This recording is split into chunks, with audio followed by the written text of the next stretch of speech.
Tonight, on First at 9 this Sunday, the 27th of April 2025. Exposition concludes. Special exposition of the Sacred Tooth Relic concludes. Cleanups initiated to clean the sacred city of Kandy. Weathering the storm, Asia Pacific faces the greatest threat from the tariff war, warns the IMF, calls for reinvigoration of domestic demand and closer regional integration. Election battle. Laws will be imposed against everyone equally, including politicians. President assures. Opposition leader pledges SJB local government appointments will be made based on a formula. Sarvajana Balaya's Dilith Jayavira claims that the current government is following the same political ideology as former President Ranil Wickremesinghe. Cinec Campus Open Day. මේ මාස 3 වෙනි දින උදෑසන 9 සිට Cinec Campus පරිශ්‍රයේදී. This is Derana First at 9. Live from Studio 24 in Colombo. Good evening and welcome to Derana First at 9, Sri Lanka's #1 news source. I'm Tatyara Nayaka joining you live with the latest in Sri Lanka and around the world. We begin with your top story, Siri Dalada Vandanava, the special exposition of the sacred tooth relic of Lord Buddha, which granted the rare opportunity for devotees from across Sri Lanka and overseas to witness and venerate firsthand one of the most sacred Buddhist relics, concluded today. Notably today, personnel who provided services to visiting devotees during the 10-day exposition were given the opportunity to venerate the sacred tooth relic. Following the conclusion of the special exposition, several programs were initiated to clean the sacred city of Kandy. Siri Dalada Vandanava, the special exposition of the tooth relic of Lord Buddha, commenced on the 18th of April, offering a rare opportunity for hundreds and thousands of devotees to witness and venerate firsthand one of the most sacred Buddhist relics. The exposition was organized this year after a 16-year hiatus. In the days that followed, thousands of devotees, both local and foreign, flocked to the ancient city of Kandy to pay their respects to the sacred tooth relic. Devotees who were unable to venerate the sacred tooth relic yesterday were seen remaining in queues overnight, hoping to secure the opportunity today, the final day of the exposition.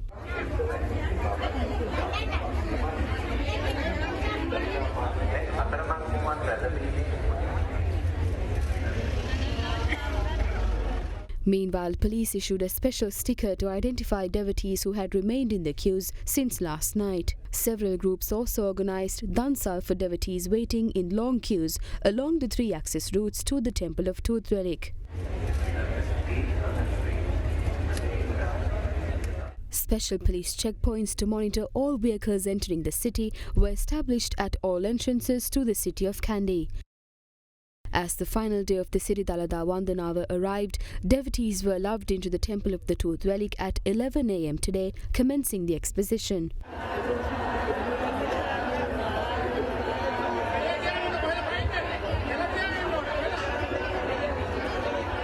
Meanwhile, all personnel assigned to provide various services, including security, medical and sanitation, were given the opportunity to venerate the sacred tooth relic after 3 p.m.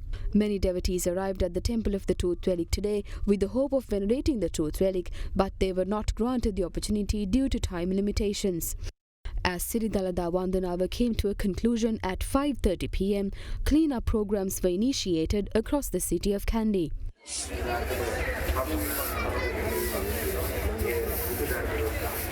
In the meantime, measures will be taken to return luggage misplaced by devotees during the exposition in front of the Joy Boat service on the banks of Kandy Lake tomorrow and the day after. Accordingly, misplaced luggage can be obtained by providing proof of the owner's identity. A total of 61 schools in Kandy and surrounding areas were closed due to the special exposition of the sacred tooth relic. 24 schools are scheduled to reopen tomorrow. The remaining 37 schools will be reopened on the 29th of April. Meanwhile, Manusat Derana, the social responsibility arm of the Derana Media Network, also launched a cleaning program with the aim of cleaning the streets of Kandy polluted due to improper garbage disposal during the special exposition of the sacred tooth relic. The program was launched in collaboration with KIU University and the Kandy Municipal Council. With large crowds of devotees visiting Kandy to venerate the sacred tooth relic of Lord Buddha during the 10-day special exposition, which spanned from the 18th of April until today, the daily increase of the visiting devotees raised issues related to waste management in the city of Kandy. Accordingly, Manusat Derana, the social responsibility arm of the Derana Media Network, launched a special cleaning program in the sacred city of Kandy today in collaboration with KIU University and the Kandy Municipal Council.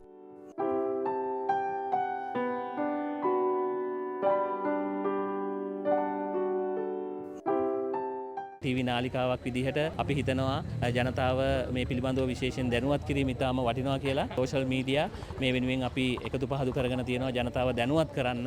අද දින අපේ දූ දරුවෝ 250 Over 250 students of our university contributed for this program. We must keep loving our environment and we must not dispose of garbage into the environment indiscriminately. With the objective of sending a message to the public, including children, we joined Manusat Derana and dedicated this day to this cause. Not a single person on my staff requests to attend the special exposition. Everyone fulfilled their responsibilities. Manusat Derana and KIU University joined the Kandy Municipal Council for the cleaning program in Kandy. I extend my gratitude to them.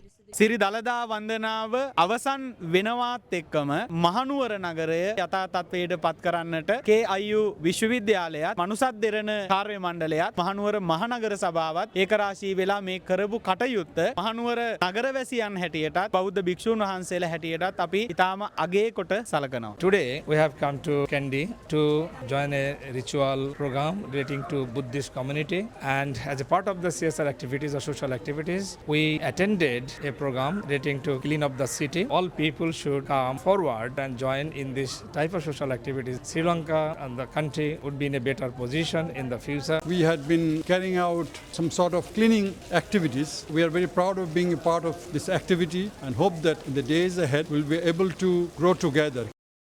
The International Monetary Fund, while highlighting that the Asia-Pacific faces a larger shock than other regions due to increased uncertainties in global trade, forecast that the region's economic growth would slow down to 3.9% in 2025 and 4% in 2026. Presenting the IMF's economic outlook for the Asia-Pacific region, the director of the IMF's Asia-Pacific Department, Krishna Srinivasan, urged nations in the region to implement reforms to reinvigorate domestic demand and deepen regional integration in order to reduce reliance on external markets and strengthen resilience to global shocks. The flurry of tariff announcements by the United States and countermeasures by trading partners amount to a major trade shock for the global economy, and the Asia-Pacific region is both significantly exposed to the shock and faces a larger shock than other regions. There are three reasons why Asia is particularly exposed to the recent trade policy shocks. First, many Asian economies are very open and oriented towards trade and goods. Second, emerging Asian economies benefited from the relatively earlier reopening from the pandemic compared to other regions, because of which recovery of exports was also pretty good. Third, Asian countries have continued to increase their participation in the global supply chain with rising exposure to US demand. Besides exposure, another factor shaping the outlook is that under the US tariff package, the Asia-Pacific region would have faced the sharpest increase in effective tariff rates globally. Growth for the region is projected to slow to around 3.9% in 2025 and 4% in 2026, down from 4.6% in 2024 and well below earlier expectations. Risks to the outlook are tilted to the downside. While a tech cycle presents mixed risks, the region is vulnerable to the uncertain trade environment and weaker than expected global demand. Financial markets pose an additional downside risk, as asset price volatility may further increase, disrupting capital flows and investment. Exchange rate flexibility will be a key buffer against shocks, but in case of heightened financial market volatility, FX intervention may come into play in some circumstances. In a region where inflation is mostly at or below target, there is scope for monetary easing to cushion the external shocks in many countries. While medium-term fiscal consolidation remains essential, temporary and targeted fiscal support measures may become necessary to smooth the adjustment and boost demand. Bold and durable structural reforms are needed to reinvigorate productivity and promote growth, which is essential to improve resilience over the medium term. Priority should be given to improving the efficiency in matching capital, labor, and other resources to firms, thereby facilitating structural transformation and promoting innovation. New technologies such as AI may bring significant productivity gains and growth opportunities. To allow sharing the benefits of AI adaptation across the broader society, society. Supportive policies are essential to enhance labor market flexibility, including targeted training programs and strengthening of social safety nets. Reforms to reinvigorate domestic demand and deepen regional integration will also be critical to reduce reliance on external markets and strengthen resilience to global shocks. Central Bank Governor Dr. Nandalal Veerasinghe and Treasury Secretary Mahinda Siriwardana represented Sri Lanka at the Global Sovereign Debt Roundtable on the sidelines of the spring meetings of the International Monetary Fund and the World Bank Group. The meeting was held in Washington, D.C. on the 23rd of April. The GSDR was formed in February 2023 to bring together debtor countries and creditors amid a fresh wave of defaults to enhance common understanding amongst stakeholders on debt-related challenges and solutions. During this year's meeting, while sharing Sri Lanka's experience in debt restructuring, Central Bank Governor Dr. Veerasinghe emphasized the important role of sovereign ratings in ensuring that countries in debt distress exit smoothly from default status upon successful completion of debt restructuring. The GSDR recently introduced a sovereign debt restructuring playbook for country authorities.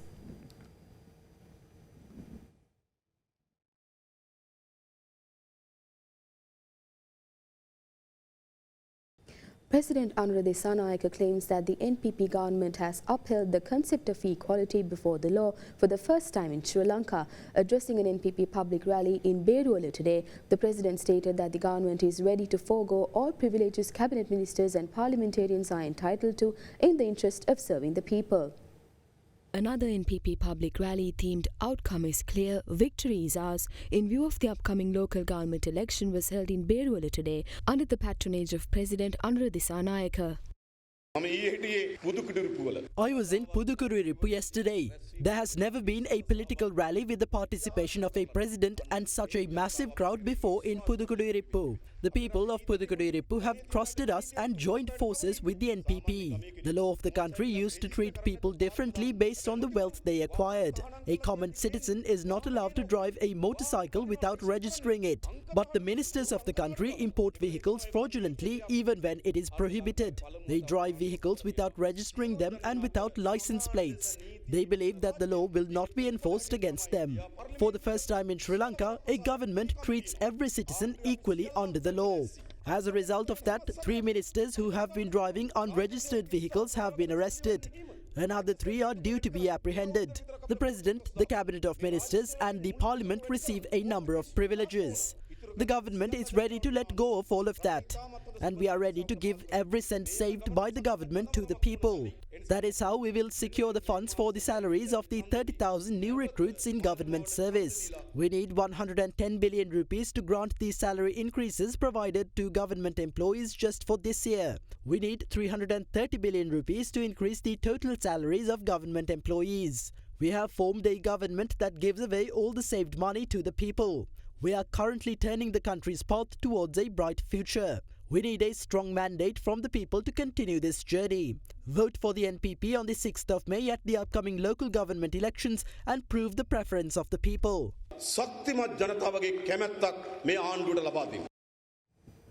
Opposition leader Sajith Premadasa asserts that local government representatives for seats secured by the Samagi Jana Balawegaya during the upcoming local government election will be nominated according to a formula.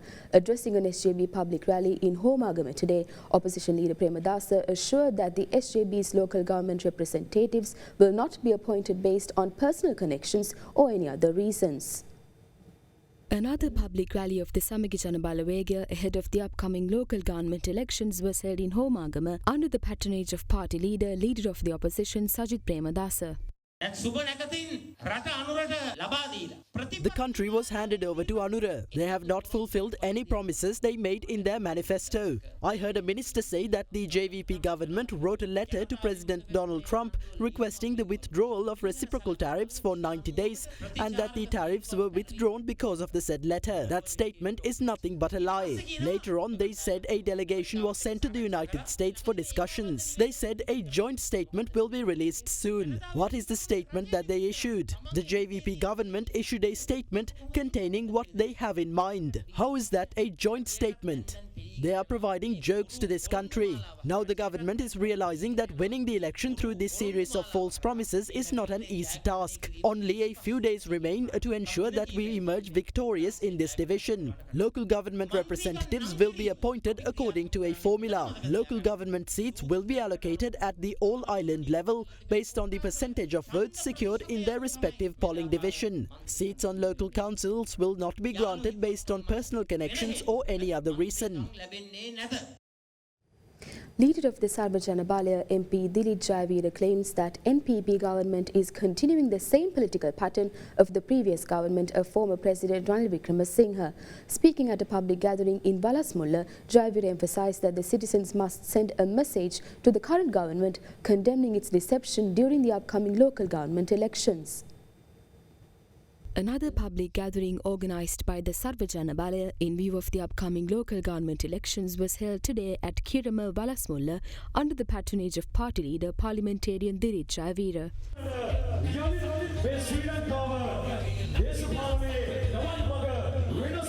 Mahinda Jayasinghe ඔහු කියනවා බලන්න අපි දැන් හිරේ දාලා තියෙන හැටි මිනිස්සු. Deputy Minister of Labour Mahinda Jayasinghe is boasting about how the government imprisoned individuals such as former Minister Mervyn Silva, Parliamentarian Chamara Sampath and former state ministers including S.B. Lendran and Pillayan. He says that former State Minister Prasanna Ranavira has been in hiding since he is afraid of the government. Mahinda Jayasinghe takes pride in the work of the government. Mahinda Jayasinghe and I were classmates. But who does he boast about imprisoning? It's about Chamara Sampath, who hasn't even attended school until the 5th grade and used to work as a vendor on trains. This is the government's two-faced politics. I challenged them to imprison former President Ranil Wickremesinghe, who taught them their theories for at least an hour. The politics that prevail today, which are used to deceive the public, are merely a replica of the former president's absurd politics. The government helped to sign most agreements which Ranil Wickremesinghe was unable to do. The former president and the current president are in politics together. I request you to cast your vote for the symbol medal this time to send the NPP government a message that the citizens cannot be deceived by lies and that they will not bear it anymore. මේ පදක්කම ජයග්‍රහණය කරවන්නට කටයුතු කරන මෙන් ඔබේ නිල්ලා සිටිනවා. With that, here's a look at some thoughts shared in the political arena today regarding the upcoming local government elections. We need the power of the grassroots level. A decision made will be enacted at this level. We achieved so much in just 6 months. We have successfully created a credible government within 6 months. For the last year and a half, on every unpainted wall, there were posters calling for Ranil Modi agreements to be exposed. Who wrote this? The leader of the NPP. Modi came to Sri Lanka and signed 7 agreements, none of which have been revealed as yet. Ranil and Modi signed 1 fraudulent agreement. Anura and Modi signed 7. Do we have complete power yet? No. We received an overwhelming majority in Parliament. We currently hold the power of Parliament, which functions like the brain. But we lack control over the limbs. We also need to secure power through the local government elections to gain complete control. However, we were able to secure 159 out of the 225 seats in Parliament. They claimed that the previous 225 parliamentarians were thieves, but the 159 of them were educated professionals. But once elected to parliament, it became clear that there were no true educated professionals among them. The government came to power by deceiving the people. In the upcoming elections, vote for a party comprising individuals who have actually worked. We are those people. We limited our use of vehicles and chose not to take a salary. Every step was taken to save money for the treasury. Now, if another party gains power and continues to steal from the public funds as usual, can we stand by and tolerate it? We must think extensively before giving power and money to thieves. Doesn't NPP members' comments reveal that the election is hard for them? That they are going to lose? JVP and NPP members are honest and uncorrupted. That was the impression people had before giving them the power. Look at what happened in Alpitia. You might think I'm saying this because I want to win votes. Observe what will happen to your electricity bill by December. It'll increase by 3-fold. According to my knowledge of economics, the country will fall by November or December. Some parties are dreaming these days. There are rumours that Ranil will become president in August. Then there's Kabir Hashim who claims that Sajid will become president in December. We ask the public, what do you say? There are 55 more months left in the current government's term. Is there anything wrong we have done for us to be removed from office? The current government is facing unprecedented disapproval from the people of the country in an incredibly short period of time. The main two reasons for that is lying and slandering. All the other parties are trying to spread rumours claiming that the NPP government came to power through lies and has now become a disgrace. Have we lied to the people of the country? No. Acting Inspector General of Police Priyantha Veerasurya has named a 4-member police team to assist the investigation of the Committee of Inquiry appointed to inquire and report its findings on suspended IGP Deshabandhu Thennakoon with regard to acts of gross abuse of power. The Committee of Inquiry previously informed the acting IGP in writing to nominate a police investigation team to assist the ongoing investigation into IGP Deshabandhu Thennakoon. Accordingly, a 4-member team, including an Assistant Superintendent of Police attached to the Criminal Investigation Department, has been assigned for the task. The Committee of Inquiry is chaired by Supreme Court Justice Preeti Padman Surasena and comprises Justice Neil Iddawala and Chairman of the National Police Commission Lalit Ekanayaka.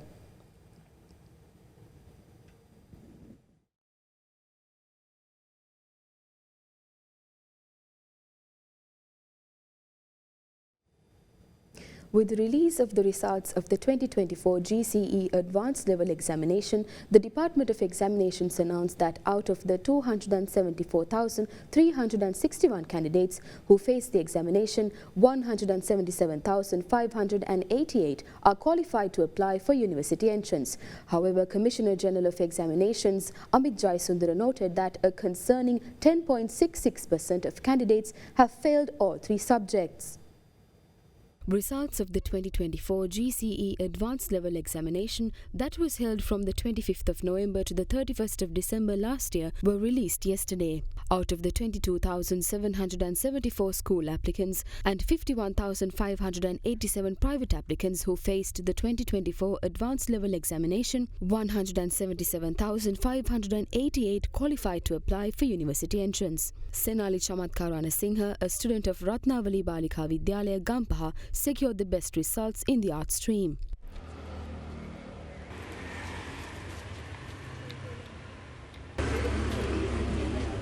Meanwhile, in the commerce stream, Amasha Dulari Pereira of Vishaka Vidyalaya, Colombo, obtained the best results in the island. Sanditi Nimhari Hegoda Arachi of Malayadeva Girls College, Kurunagala, has secured the top rank in the biological science stream. Lesanduran Sarakumarage of Bandaranaike College, Gampaha, obtained the best results in the physical science stream.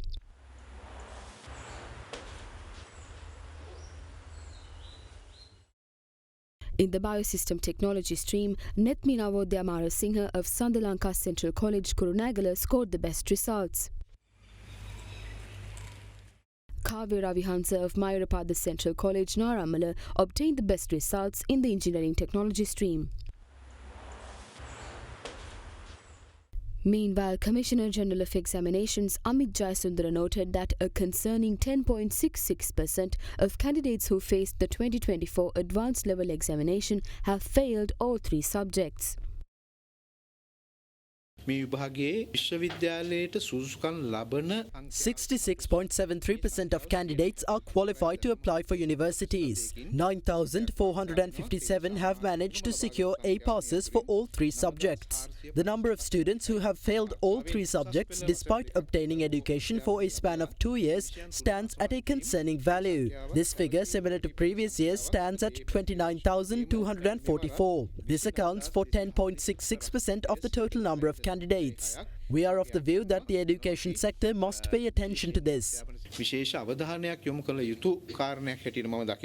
Department of Examinations noted that students can apply for re-scrutiny of results from the 2nd to the 16th of May. Veteran singer Saman De Silva passed away this morning after being hospitalized due to a sudden illness. With that, here's a look at more news across the island in brief. Veteran singer Saman De Silva passed away this morning after being admitted to the General Sir John Kotalawala Defence University Hospital due to a sudden illness. He was 68 years old at the time of his passing. The funeral and final rites of the veteran singer will be conducted on the 29th of April at Rawathawatta Public Cemetery. In the meantime, special police security was provided for 4 examination centres in Colombo, where exams to recruit graduates for supplementary health service courses were held today. This came after a special court order was issued against any form of demonstration or protest march disrupting the examinations. The order was requested by the officer in charge of the Maradana police based on information that a protest was being organised to influence and discourage candidates. In other local news, police apprehended 2 individuals in connection with a complaint regarding a woman who went missing on the 22nd of April in Grand Pass. The arrestees were the husband and son-in-law of the missing woman. Police investigations revealed that the woman was brutally murdered by the 2 suspects and that her body was later dumped into a lake.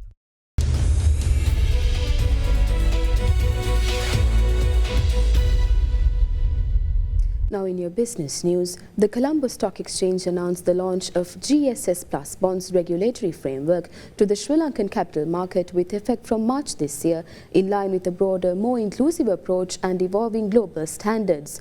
This marks the first comprehensive regulatory framework in Sri Lanka dedicated to thematic bonds. In a statement, the CSE asserted that the requirements for issuing GSS Plus bonds are now fully aligned with the guidelines of the International Capital Market Association. The verification framework has also been enhanced, allowing issuers to utilize methods such as second-party opinion and certification, providing additional layers of credibility in addition to the previously accepted forms of assurance and impact reporting.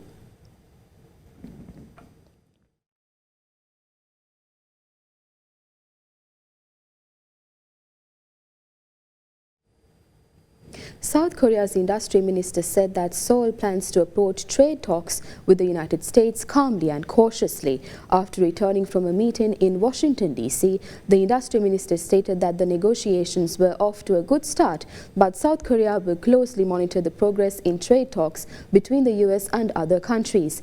The meeting was termed productive and both sides agreed on the importance of achieving expedient and meaningful progress towards reciprocal and balanced trade between the 2 countries. The minister further added that South Korea plans to continue consultations with the US until early July to secure tariff exemptions. South Korea and the United States agreed after the first round of trade talks in Washington to craft a package of deals aimed at removing new US tariffs before the pause on reciprocal tariffs is lifted in July.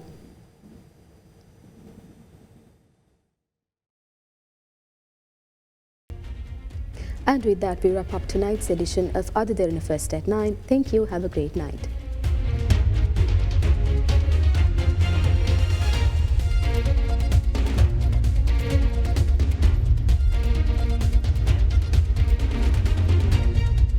For news and information you can trust 24 hours a day, visit adaderana.lk.